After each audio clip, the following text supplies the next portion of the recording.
professar a sua fé, por ter tido um encontro verdadeiro com Jesus, se tornar membro comungante dessa igreja e participar da Santa Ceia também.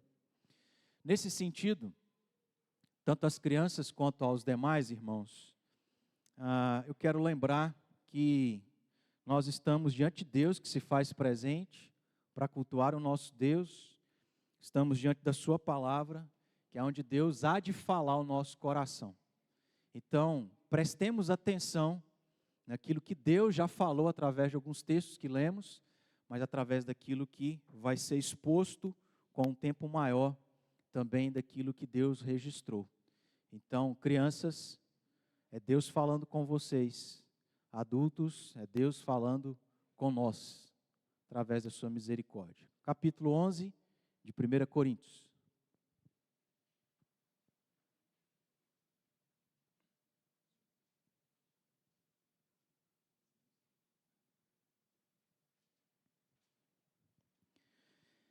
A passagem que trata sobre a Santa Ceia começa no versículo 17, que foi versículo 17 até o 34. Nós temos aqui 4 divisões nesse texto, e aí, sem ser no domingo passado, no repassado, ou 2 domingos atrás, nós gastamos tempo aqui e meditamos na primeira parte, que vai começa no versículo 17 e se encerra no versículo de número 22. Nós vamos para a segunda parte, e a segunda parte começa, obviamente, no versículo 23 e vai até o versículo de número 26. Nós vamos ler o que diz a palavra de Deus nesses versículos.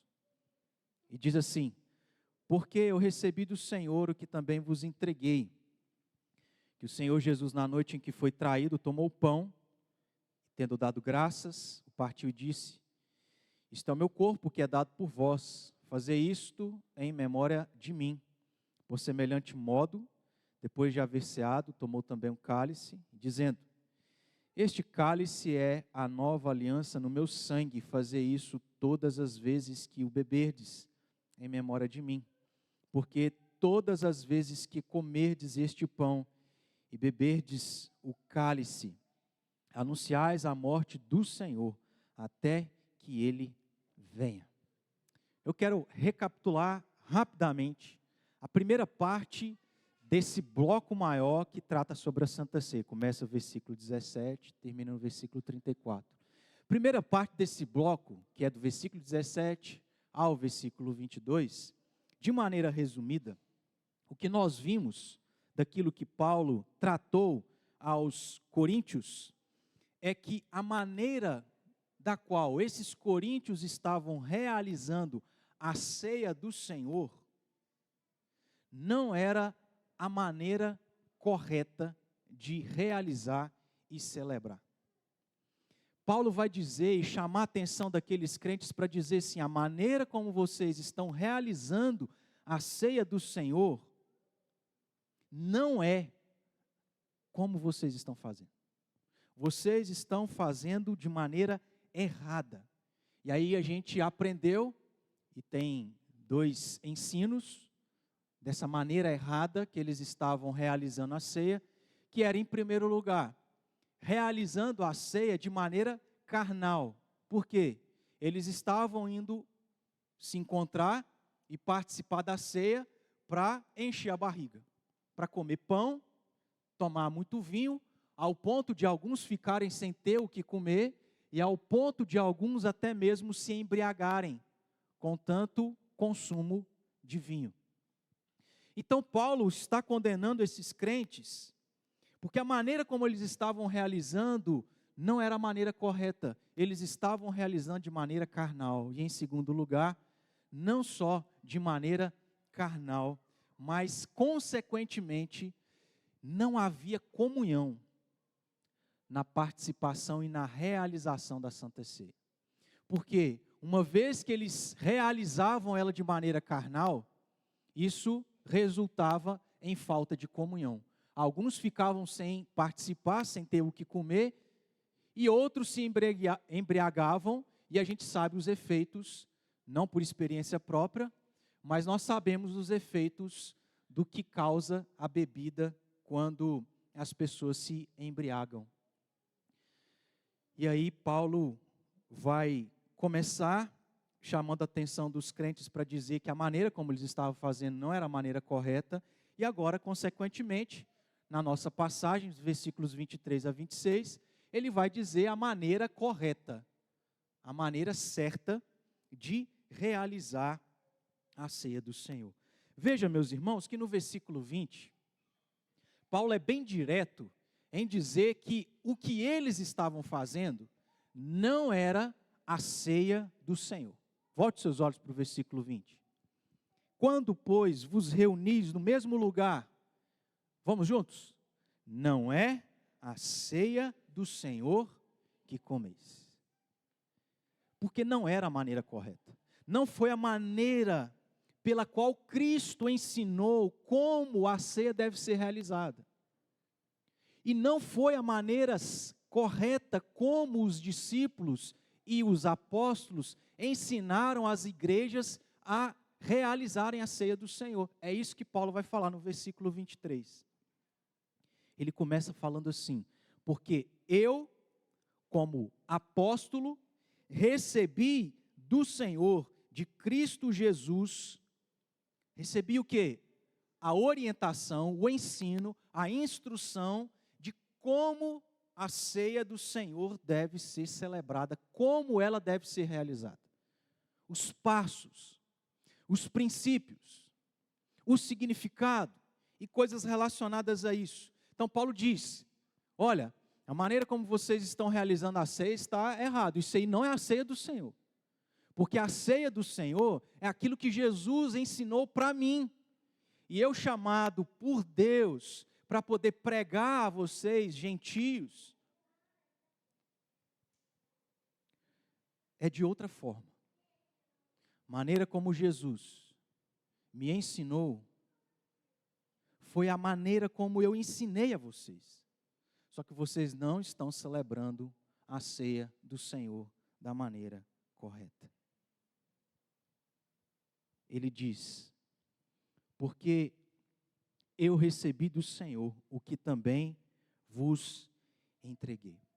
E há um detalhe interessante para nós, olhando para o versículo 23, essa primeira parte, quando ele começa dizendo, porque eu recebi do Senhor. Porque isso por si só já demonstra que a ceia não é algo, a ceia do Senhor não foi algo criado por alguém. Não foi algo criado pelos discípulos, ou pelos apóstolos, ou pela igreja primitiva. Mas foi instituído pelo próprio Jesus Cristo. E a gente sabe muito bem disso. E Paulo vai trazer à memória desses crentes as informações históricas desse momento aonde Jesus instituiu a ceia do Senhor, a Santa Ceia. Então começa por aí, quando Paulo já diz para esses crentes, eu recebi do Senhor, ou seja, as instruções e as orientações sobre a ceia do Senhor veio da parte do próprio Deus, do próprio Jesus Cristo. Ele é quem determinou como a ceia do Senhor deve ser celebrada, como ela deve ser realizada. Em outras palavras, o que Paulo está querendo chamar a atenção desses crentes não é conforme vocês querem, não é como vocês estão fazendo, porque é como o desejo do próprio coração de vocês. A ceia foi determinada, a ceia do Senhor foi determinada pelo próprio Deus e tem que ser como Ele quer. Tem a maneira certa dela ser feita. Não é para ser feita sem compreensão. E os coríntios não estavam fazendo da maneira certa e nem se lembrando do que significava a ceia do Senhor. Isso fica implícito porque eles celebravam a ceia de maneira carnal e por causa disso não havia comunhão. Não tinha nada a ver com os parâmetros, os princípios instituídos pelo próprio Jesus Cristo, que foram passados aos discípulos, aos apóstolos, consequentemente a Paulo como um apóstolo fora do tempo. Então esse é o primeiro detalhe aqui. E eu quero ainda apresentar um outro detalhe nessa parte inicial do versículo 23, que são as palavras posteriores. Porque Paulo disse, porque eu recebi do Senhor o que também vos entreguei. Ou seja, os coríntios tinham sido ensinados já pelo apóstolo Paulo a como celebrar e realizar a ceia do Senhor.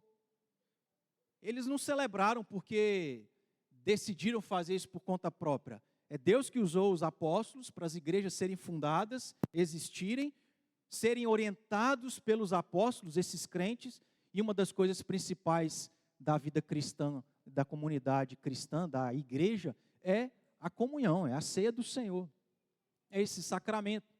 Então, por inferência, a gente entende que, com certeza, o apóstolo Paulo já havia dado orientações a esses crentes a respeito de como eles deveriam celebrar a ceia do Senhor. E qual é o detalhe, qual a importância disto que nós estamos aqui considerando? É porque, já tendo sido orientados, eles estavam se esquecendo, eles já haviam se esquecido, se acostumado, fazendo algo por fazer e perdendo a essência, o significado, o valor, o propósito de tudo aquilo que esse sacramento apontava, traz consigo. E aí eles precisavam se lembrar novamente. Esses dois detalhes são importantes para algo que depois a gente vai aplicar ao nosso coração quando a gente estiver encerrando. Bom, entendendo então que Paulo vai dizer, maneira como o que vocês estão fazendo não é a ceia do Senhor, porque a ceia do Senhor é aquilo que Jesus instruiu os seus discípulos e os discípulos apóstolos instruíram as igrejas. É aquilo que eu os instruí, mas vocês se esqueceram. E estão fazendo de qualquer forma, estão fazendo segundo o próprio desejo do coração, de maneira carnal e sem comunhão.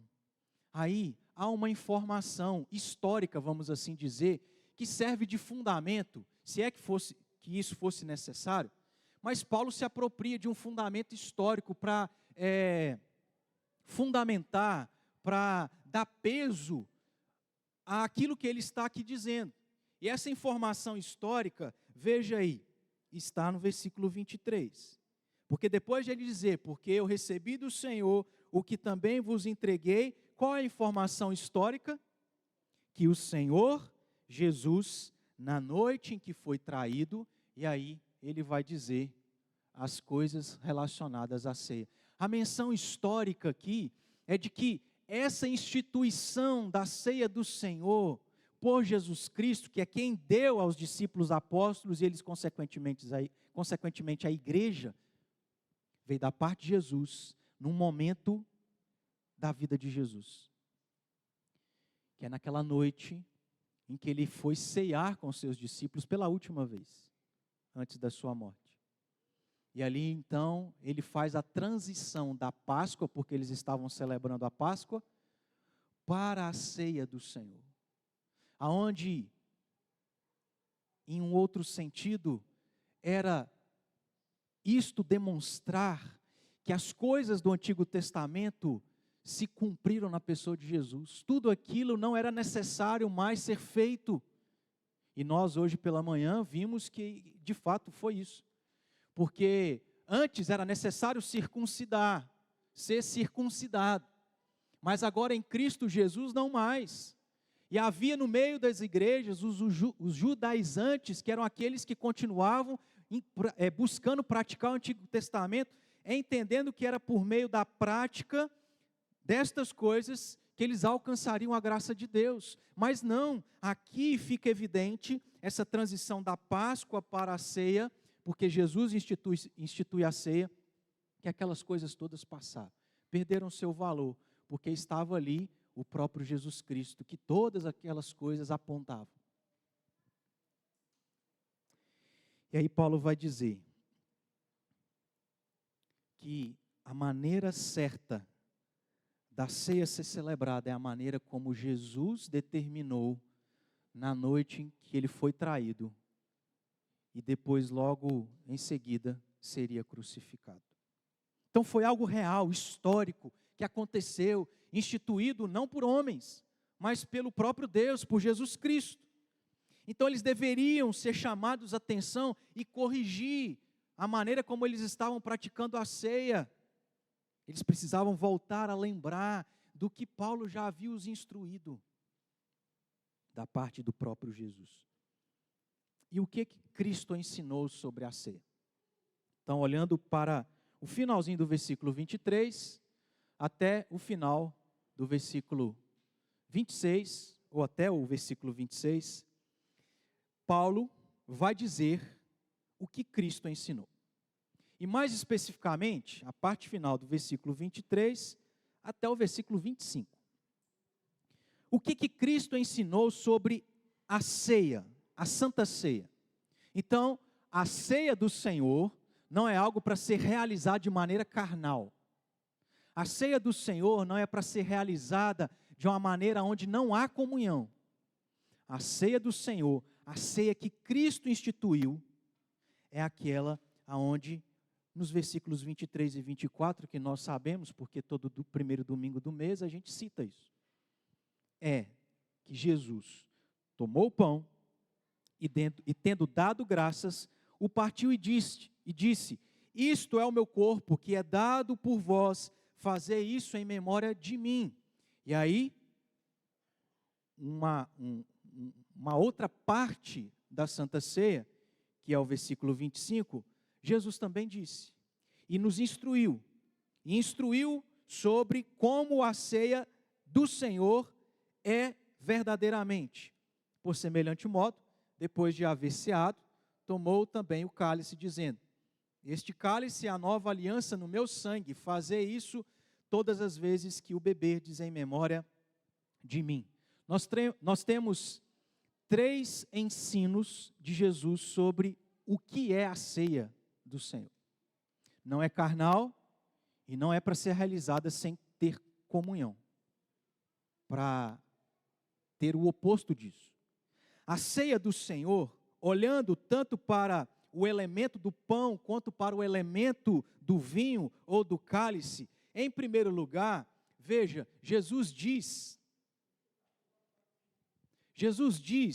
que o pão é o seu corpo. E o versículo 25 diz que a ceia ou cálice, o vinho, é o seu sangue. Em outras palavras, o que Jesus está ensinando sobre, vamos prestar atenção, tá, irmãos? O que Jesus está ensinando sobre o que é a ceia, é que a ceia é a presença espiritual de Cristo, quando nós participamos e celebramos ela. Quando ele diz que o pão é o meu corpo e o cálice é o meu sangue, ele não está se referindo a uma presença física e literal. Porque Jesus está no céu, com o seu corpo glorificado. Mas de que espiritualmente ele está presente. Porque o pão, tanto o pão quanto o cálice, simbolizam a presença espiritual no meio do seu povo, que celebra e participa desse sacramento, dessa bênção e desse meio de graça. É Ele entre o seu povo. É Cristo tendo comunhão com o seu povo, e o seu povo, a igreja, tendo comunhão com Ele, porque Ele está presente espiritualmente. Esta é a primeira verdade, o primeiro ensino.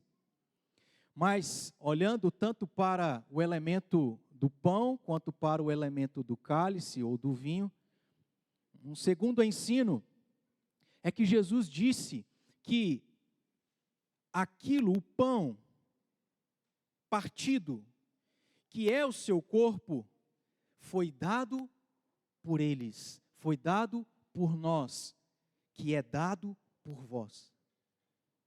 E olhando para o elemento do cálice ou do vinho, ele também falou algo nesse sentido, porque ele disse assim: é a nova aliança. Ou seja, é entender que a ceia do Senhor tem como finalidade não apenas simbolizar que Cristo está presente espiritualmente e, portanto, há comunhão com Ele, mas de que a ceia do Senhor, a ceia instituída por Cristo, é aquela aonde simboliza a coisa mais importante para nós como cristãos, que não são as coisas dessa vida, que não é a nossa família, que não são os bens, as coisas materiais, que não são as pessoas, e nem a nossa própria vida. Porque a ceia do Senhor, quando Jesus diz, é dado por vós, é a nova aliança. Isso, em outras palavras, se refere, meus irmãos, à salvação. Simboliza o que Cristo faria naquela cruz. O seu corpo seria partido, o seu corpo seria oferecido, o seu sangue seria derramado e, consequentemente, ele morreria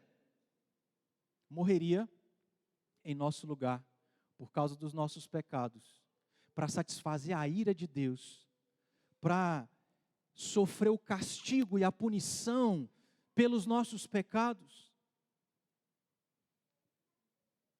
A ceia do Senhor, instituída por Cristo, não apenas tem como verdade e ensino a presença espiritual, a comunhão de Cristo com a sua igreja, mas a salvação, a vida eterna, o perdão dos nossos pecados, o livramento da escravidão do pecado, o livramento do inferno, a esperança de uma vida aonde não haverá o pecado, aonde não haverá dor, nada daquilo que nós experimentamos nessa vida. Porém, quando os coríntios iam participar e celebrar a ceia do Senhor, não era a ceia do Senhor que eles estavam celebrando. Não era a ceia verdadeira que Cristo estipulou e determinou. Ali eles não estavam lembrando do aspecto mais importante: sacrifício de Jesus, a morte dele, o perdão dos nossos pecados, a salvação, a vida eterna. Eles não estavam celebrando a ceia do Senhor porque não havia comunhão, havia divisão. Portanto, a ceia perdeu o seu aspecto simbólico, porque ela simboliza a comunhão de Cristo. Porém, não havia comunhão desses cristãos uns com os outros. E obviamente não havia comunhão deles com Deus, porque eles nem estavam se lembrando desse aspecto mais importante da ceia, que é a salvação, a vida eterna. Era algo carnal. Mas em terceiro e último lugar, Jesus também ensinou que a ceia do Senhor, não é apenas a presença espiritual de Cristo, a comunhão. Não é apenas a salvação, a vida eterna, o sacrifício de Cristo e tudo o que implica no que Ele fez na cruz, mas também é memória. É isso que diz na parte final dos versículos, tanto que tratam sobre o elemento do pão, quanto o que trata sobre o elemento do cálice e do vinho. Sobre o pão, Jesus disse: fazei isso em memória de mim. E sobre o cálice, ele falou: fazei isso todas as vezes que o beberdes em memória de mim.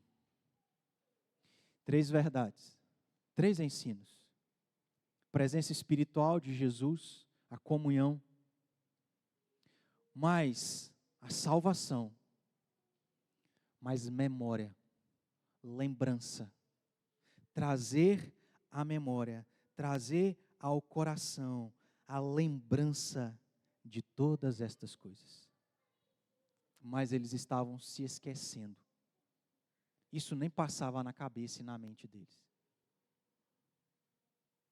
Como muitas vezes nós estamos fazendo coisas espirituais, orando, lendo a Bíblia, estando aqui na igreja, fazendo isso e aquilo outro, mas, meus irmãos, nós não estamos nos lembrando do que essas coisas significam, do que elas simbolizam, de qual a relação dessas coisas com esse Deus que é santo e espiritual. Então, quando Paulo traz esse ensino que ele já havia dado aos coríntios, ele está com isso querendo que eles trouxessem à memória, se lembrassem, exercitassem a mente e o coração sobre o que significava realizar a ceia do Senhor e sobre o que ela significava na vida e para eles. É um exercício, e é um exercício didático, é um exercício que é o mesmo que acontece com os nossos filhos, visual. Fica mais fácil de poder trazer à memória quando a gente vê algo, quando está diante dos nossos olhos, mas mesmo assim, esses crentes não estavam celebrando a ceia do Senhor, porque eles não estavam lembrando da presença espiritual de Jesus, da comunhão, porque eles não estavam lembrando de que isso simbolizava a salvação daqueles crentes. Quando Paulo, ao citar o que Jesus mesmo ensinou, ele vai resumir no versículo 26. Então, o versículo 26 é um resumo dos versículos 23, a parte final, versículo 24 e 25. E o resumo, nas palavras de Paulo, sobre o que é a ceia do Senhor, de fato e de verdade é: porque todas as vezes que comerdes este pão e beberdes o cálice, anunciais a morte do Senhor. É o aspecto mais importante, mais fundamental do que significa a ceia. A morte de Cristo. E a morte de Cristo é a nossa vitória, meus irmãos. É a nossa esperança. Até porque Ele não ficou debaixo do domínio da morte, mas venceu a morte.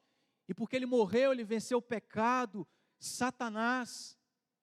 E nós temos a garantia, a certeza de todas as bênçãos que Ele alcançou na cruz. Comer o pão e beber do cálice simboliza, ilustra a morte de Cristo. Esse é o sentido e o propósito da ceia do Senhor. Em poucas palavras, resumidamente falando. No versículo 26, Paulo encerra dizendo: até quando que os crentes e a igreja deveriam celebrar a ceia do Senhor, de fato e de verdade? Ele encerra dizendo: até que Ele venha. Porque, irmãos, ser cristão aponta para Cristo. É Cristo em nós. E Cristo em nós significa salvação. E a ceia é um símbolo da salvação. Portanto, aquilo que é o mais importante na nossa vida deve ser sempre visto, sempre lembrado e sempre comemorado na nossa vida. Portanto, é até que Ele venha.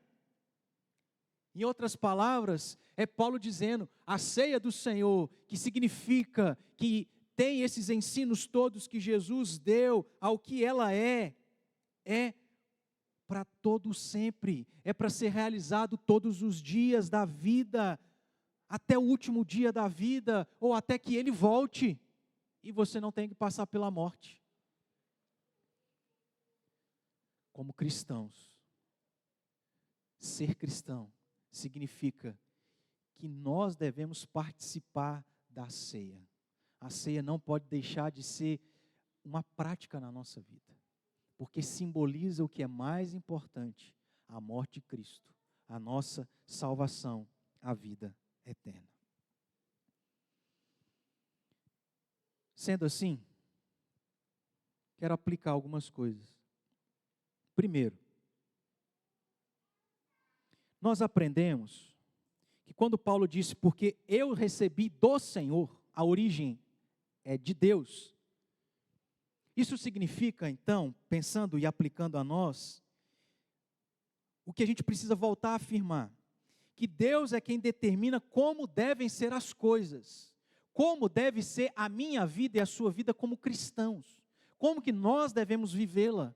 Não é eu quero ser cristão e eu vou determinar como será a minha vida cristã. Não, não é assim. É como Deus determinou e é como Deus quer. Não é como nós queremos.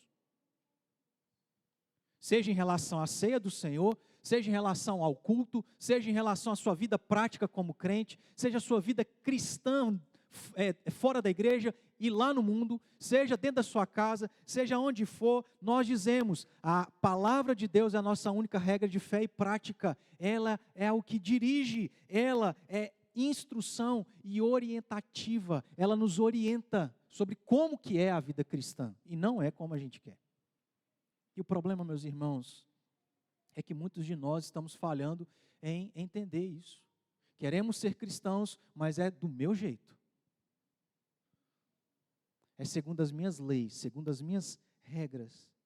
Mas nós estamos errados em pensar dessa forma e entender a vida cristã dessa forma. É como Deus quer. E nesse sentido a gente precisa lutar para aceitar a vontade de Deus. E fazer como Ele quer, por mais que isso doa, por mais difícil que isso seja. A vida cristã não é como nós queremos. Tem a maneira certa.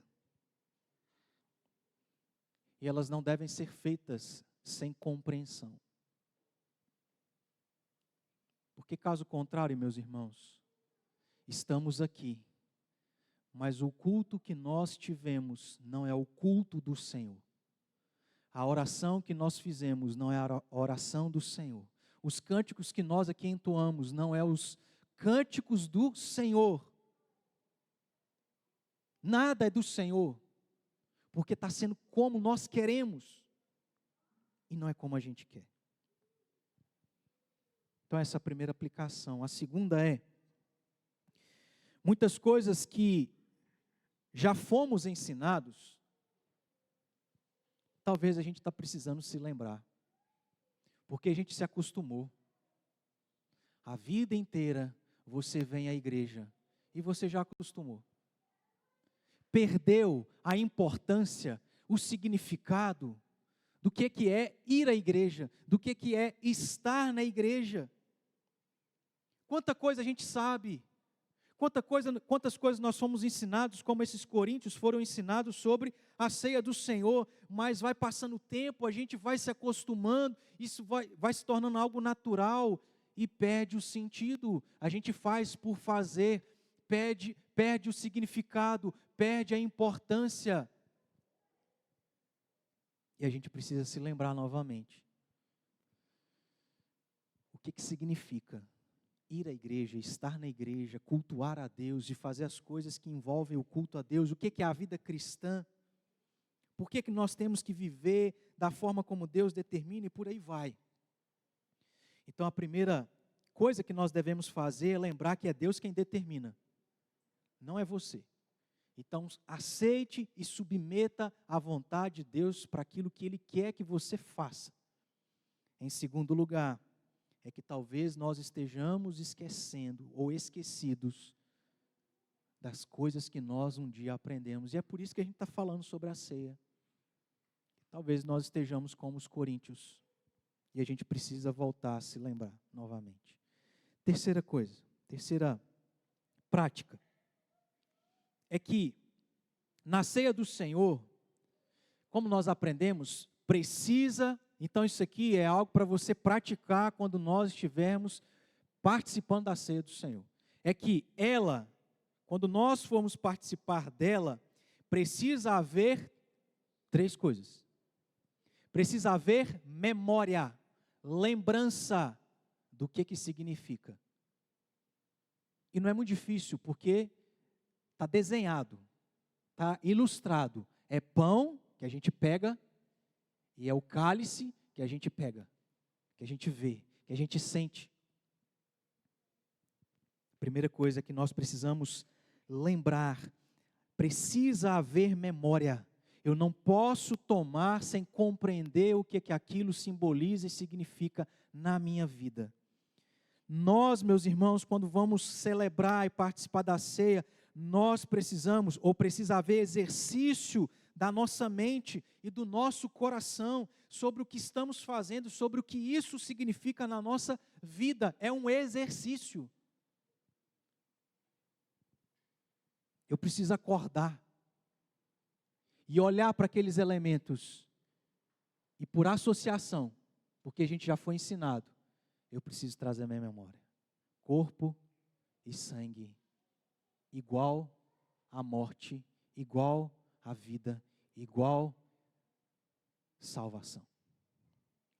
Participar da ceia do Senhor deve ser um reflexo de que estamos também, então não é só memória, mas precisa ser um reflexo de que estamos em comunhão com Deus e com as pessoas. Não é lógico e não faz sentido algo que simboliza comunhão não simbolizar aquilo que é uma realidade na nossa vida. Porque nós não estamos tendo comunhão com as pessoas dentro da nossa casa. Porque nós não estamos tendo comunhão com os nossos vizinhos, com os nossos parentes e familiares. Porque nós não estamos tendo comunhão com as pessoas dentro da igreja. Isso não pode acontecer. E se isso tem acontecido, meus irmãos, a gente precisa restaurar os nossos relacionamentos. Urgente. Porque se Deus permitir, quando nós avançarmos um pouco aqui no texto, na terceira parte e na última, a gente vai ver qual que é o resultado de participar de algo que simboliza algo, mas que não representa a nossa realidade. Sabe qual que pode ser o resultado? De levar as coisas de Deus, que simboliza quem Deus é e o que Ele fez em Cristo Jesus. Sabe o que pode, meus irmãos, nos levar a acontecer? Morrermos. Doença. Porque é sério. Se nós não estamos tendo comunhão uns com os outros, a nossa atitude, irmãos, é hoje, agora, acabou o culto, procure o irmão. Restaure o seu relacionamento. Peça perdão se você errou. Reconheça que você errou. Se humilhe. Mas às vezes você não errou. Mas você precisa perdoar. Perdoe. Restaure. Porque a vida cristã é comunhão com Deus, é comunhão com os nossos irmãos, que fazem parte dessa mesma família, onde todos estamos sentados ao redor da mesa, para celebrar a comunhão que nós temos com Cristo Jesus, por meio da sua morte.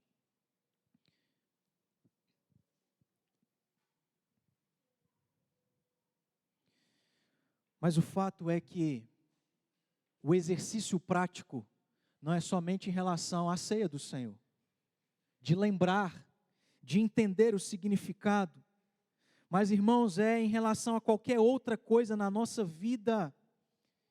E eu tenho procurado exercitar isso na minha vida, no meu coração.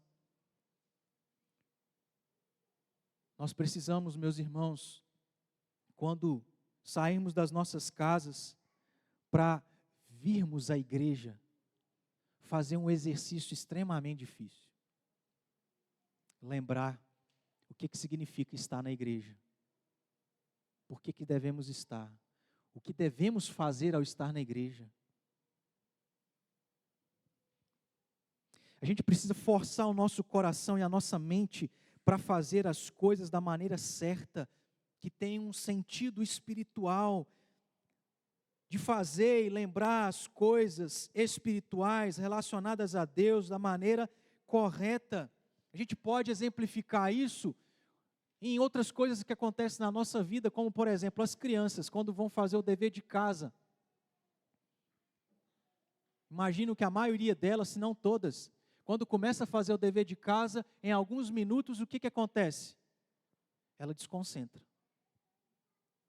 E aí tem um facilitador. Se a mãe e o pai tiver com paciência e tiver debaixo da graça, né? Tiver em espírito. Porque se não tiver, a mão na orelha. Mas tem um facilitador que é: filho, filha, foca. Você está aqui para fazer o dever. Aí passa 4 minutos, o que a criança faz? Desconcentra. E aí o pai vai lá, volta, foca aqui, é o dever. A mesma coisa, meus irmãos, conosco, nas nossas tarefas do dia a dia, no nosso trabalho. A gente precisa trabalhar, mas a nossa mente, ela viaja, divaga. E a gente precisa voltar ao nosso foco para fazer as coisas. Não é diferente em relação às coisas espirituais. Em cada minuto a gente precisa exercitar a nossa mente, porque a gente começa a pensar nas contas, começa a ver o menino mexendo, entra uma pessoa, começa a fazer barulho, e você se perde, vai, aí você tem que, opa, é a palavra de Deus, é Deus falando comigo, eu tenho que concentrar, eu preciso entender o que Deus quer me ensinar. Esse é o nosso exercício, essa é a nossa prática. A gente precisa entender o que é igreja. A gente precisa entender o que é estar na igreja. Nós viemos aqui, irmãos, para cultuar a Deus, prestar um culto a Deus. Não é somente social, algo social. Não é somente para ver as pessoas. Não é somente para brincar. Não é somente para comer. Não é somente para passar um tempo. Não é somente para a gente ficar com o ouvido aberto, mas viajando. Não é somente para a gente abrir a boca por abrir. Há aspectos espirituais que a gente precisa lembrar e trazer à nossa memória, compreender. Isso não tem nada a ver conosco, tem tudo a ver com Deus. É um culto a Deus. Aonde começa na liturgia. Aonde a liturgia serve para nós lembrarmos de quem é o nosso Deus, das grandezas dele, louvar a Deus por isso. Para que a gente se lembre que nós somos pecadores, carecemos da graça de Deus, precisamos confessar os nossos pecados, porque se a gente estiver em pecado, não tem como prestar um culto a Deus, porque Deus é santo. Então tudo converge para que a gente possa prestar um culto verdadeiro, aceitável e que glorifica a Deus por meio da liturgia. Quando a Bíblia é lida, meus irmãos, é Deus falando com você. E aí tem um facilitador, o Espírito Santo. E quem está lendo, costuma explicar um pouco. Para você entender que o momento é para você confessar seu pecado. Para explicar que o momento é para você agradecer e louvar a Deus. É de entender que o culto envolve cânticos. Que é para a gente expressar e externar aquilo que é uma verdade na nossa vida, e por isso a gente quer agradecer a Deus, porque Ele é bom demais, porque Ele é grande. Quantos feitos Deus tem feito na nossa vida, quantas coisas Deus tem realizado na nossa vida. É para que a gente entenda que o dízimo e as ofertas é uma maneira de cultuar a Deus, porque a gente está expressando a nossa gratidão e sendo fiéis a Deus em trazer à igreja aquilo que Ele mesmo nos deu. Porque Ele está dando saúde, porque Ele está dando trabalho, Ele está dando condições financeiras para nós. Deus está sendo provedor, sendo fiel. Dízimo, oferta, é demonstração de gratidão, alegria. É quando nós vamos ouvir um sermão, entender que é Deus falando através da sua palavra. Não é o pastor Erickson. E se for eu, não chega no coração. Não é só nós adultos entendermos isso, é você criança já começar a entender que igreja, preste atenção criança, igreja é bom para você ver os seus amigos, seus colegas, brincar, mas é momento de você participar, de você orar, agradecer a Deus, pedir perdão porque você é desobediente. É momento de você ouvir a Bíblia, a palavra, porque é Deus querendo ensinar algo para o seu coração. E nesse sentido, meus irmãos, nós que somos pais, devemos já inculcar isso na cabeça dos nossos filhos. Eu sei que é difícil, deles ficarem quietos, deles não ficarem entediados, mas a gente já tem que trabalhar essa mentalidade no coração e na vida deles. Você vai lá para cultuar a Deus. Esse momento é para isso. Fica de pé, canta, porque você conhece o cântico. Preste atenção, anota. O que Deus te ensinou do que Ele falou? Se nós não entendermos todas estas coisas, irmãos, que são determinadas por Deus, se nós estamos fazendo de maneira diferente, nós estamos desrespeitando a Deus. Se nós estamos participando da ceia, sem entender que ela simboliza o que realmente simboliza, se nós estamos participando de maneira carnal, automática, sem ter comunhão uns com os outros e com Deus, se nós não estamos nos lembrando de que tudo aponta para Cristo e a sua obra, o perdão dos nossos pecados, a graça, a salvação, a vida eterna e etc., nós estamos desonrando a Deus, porque não é o culto do Senhor, não é a maneira como Ele determinou que seja. E aí é um exercício, porque eu viajei, mas eu volto, viajei, mas eu volto. Perdi o fio da meada do que o pastor falou, mas eu concentro. Quarto lugar, ao lembrar do que a ceia do Senhor simboliza, que é a morte de Cristo, a salvação, Deus te tirou do inferno, sofrimento eterno, dor eterna, é que ao lembrar da obra de Cristo, nós devemos louvar, agradecer, engrandecer, exaltar, bendizer e nos alegrar por Cristo ser o nosso Senhor. Irmãos, é nos esquecer de tudo mais, porque o mais importante é a salvação. A nossa vida é passageira, o nosso sofrimento será passageiro, comparado à vida eterna. Então, por mais difícil que as coisas estejam na sua vida, por mais amarga que esteja a sua vida, por mais choro que esteja existindo dentro do seu coração, nós não podemos nos esquecer de tudo aquilo que simboliza e significa a morte e o sacrifício de Jesus Cristo. Ele te ama, Ele te salvou, é vida eterna, você é abençoado, Deus tem cuidado de você. Então, em nome de Jesus, não deixe que nada tire a alegria do nosso coração de ler a Bíblia e a Bíblia falar Cristo, de cantar e os cânticos falarem Cristo, de nós orarmos e as orações serem ditas ou terem relação com Cristo, da Bíblia ser lida e explicada e ela falar sobre Cristo. Que a nossa oração seja como o salmista, no Salmo 51. Restitui, Senhor, a alegria da tua salvação. Foca em Cristo. Esquece. Não deixa, meus irmãos, que a gente perca a oportunidade de cultuar a Deus e louvar a Deus por Cristo Jesus. Queria que você fechasse seus olhos, falar com Deus, que você falasse com Deus. Que enquanto você fala, você também, por meio de uma canção que nós já cantamos, pudesse fazer dessa canção a sua oração, prestando atenção nas palavras e no que elas significam, para que esse seja o desejo do seu coração, para que isso seja uma verdade no seu coração, e assim você louve a Deus mais uma vez. Ore e louve a Ele, em nome de Jesus.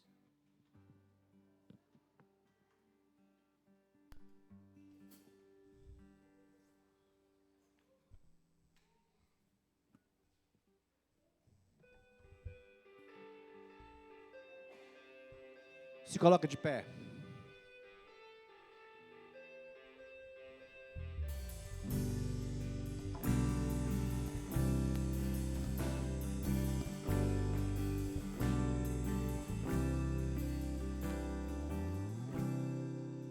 Eu vim aqui pra te encontrar, pra te ouvir, pra me render mais uma vez. Adore comigo. Temerei, não vou fugir, vou aceitar o teu querer, eis-me aqui.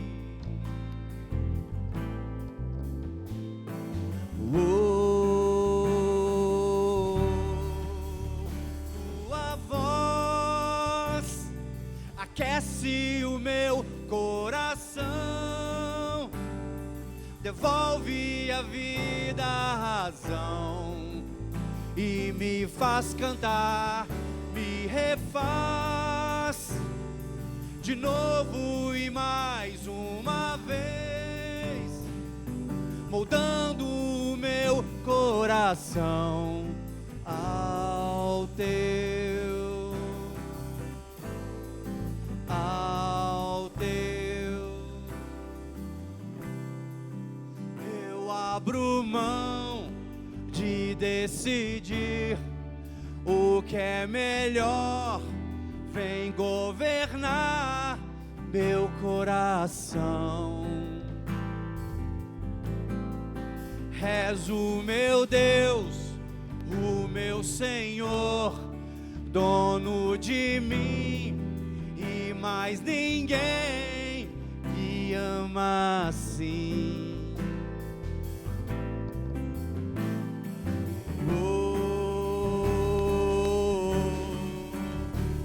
Tua voz aquece o meu coração, devolve a vida, a razão, e me faz cantar, me refaz de novo e mais uma vez, moldando o meu coração ao teu, ao teu.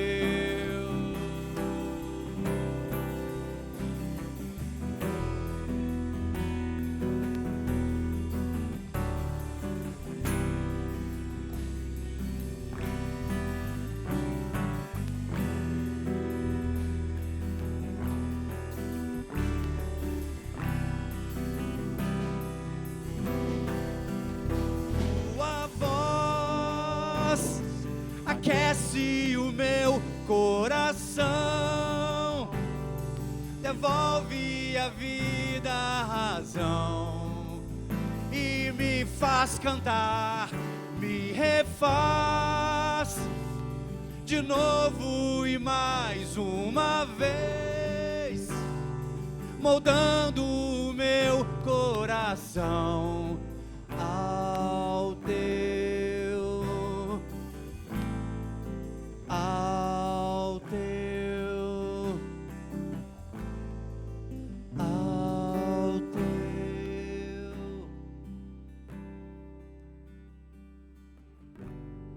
Deus, queremos te louvar, te agradecer, porque esse culto é para o Senhor.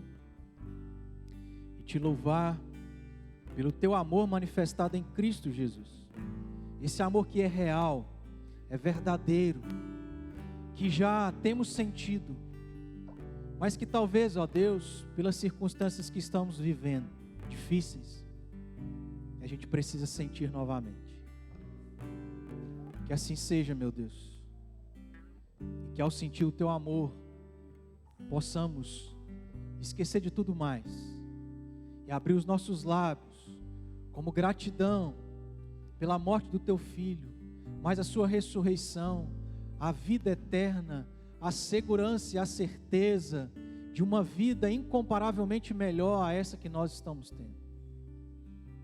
Ó Deus, que se porventura alguém aqui nesse lugar não experimentou desse teu amor, possa experimentar a partir de hoje. Para, ó Deus, através desse amor, as demais coisas não serem nada comparadas ao que o Senhor fez.